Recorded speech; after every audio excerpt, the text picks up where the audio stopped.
मतदान हुआ है और बीजापुर की बात करें तो 4.50% मतदान हुआ है। दंतेवाड़ा की बात करें तो वहां पर 10.18% मतदान हुआ है।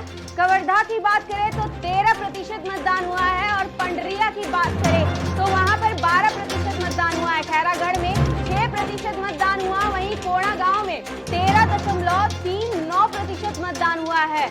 मोहल्ला मानपुर की बात करें तो वहां पर 9% मतदान हुआ। नारायणपुर की बात करें तो वहां पर 11% अभी तक मतदान हो चुका है और राजनांदगांव की बात करें तो वहां पर 8.34% मतदान हो चुका है। कोटा में 4.21% मतदान हुए, वहीं अंतागढ़ में बात करें तो 17.44% मतदान हुआ है। भानु प्रतापपुर की बात करें तो वहां पर 16.90% मतदान हुआ है और कांकेर में 15.9% मतदान हुआ है। वहीं कोटा में अभी तक सबसे कम मतदान हुआ है। आप देखना ही है कि कोटा में किस हद तक मतदान जाता है और वहां पर लगभग कितने प्रतिशत मतदान हो पाता है। और इन सारी जगहों की बात करें तो अभी तक सुबह से जितना भी मतदान हुआ है उसका आंकड़ा बेहद ही सही दिख रहा है, लेकिन ये मतदान जो प्रतिशत है वो कितना ज्यादा भाजपा के खेमे में गया और कितना कांग्रेस के खेमे में आया है ये अभी थोड़ी देर बाद पता चलेगा। लेकिन अभी बात करें छत्तीसगढ़ के 20 विधानसभा सीटों में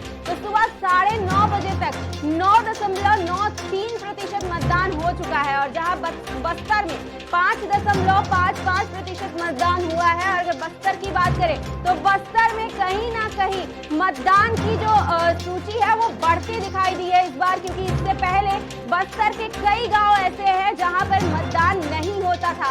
और अगर बात करें बस्तर की तो इस बार 9 गांव ऐसे हैं, आपको बता दें 9 गांव ऐसे हैं जहां पर पहली बार मतदान हो रहा है और महिलाएं जो है वो मतदान करेंगी। और चित्रकूट में 2.50% मतदान अब तक हो चुका है। जगदलपुर में 6.41% मतदान हुआ और ये भी कहीं ना कहीं बढ़त देखी गई है। बीजापुर में 4.50% मतदान हुआ है और ये भी एक बढ़त देखी गई है, क्योंकि इससे पहले मतदान की जो लिमिट थी, जो सूची थी, वो कहीं ना कहीं कम थी और इस बार थोड़ा बढ़ते देखा गया है। दंतेवाड़ा में देखा जाए तो 10.18% मतदान हुआ है और कवर्धा में देखा जाए तो 13% मतदान हुआ है। तो ये एक बड़ी सूची है, कहीं ना कहीं बढ़त देखी गई है। अगर हम बात करें छत्तीसगढ़ की तो छत्तीसगढ़ में नक्सल एरिया है जहां पर नक्सलवादी हमले होने के ज्यादा खतरे रहते हैं और चुनाव कराना बेहद ही मुश्किल होता है। उसके बीच ये जो मतदान हुआ है वो बेहद ही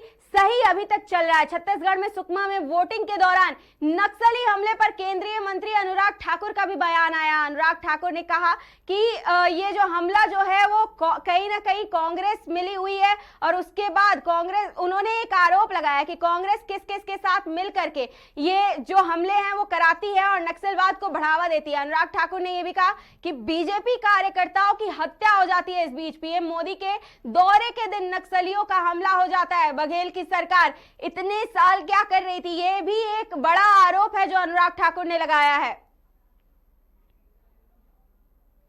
अब 5 राज्यों में विधानसभा चुनाव आज से शुरुआत हो गई है। अभी तक केवल कयास लगाए जा रहे थे और अभी तक केवल बातें की जा रही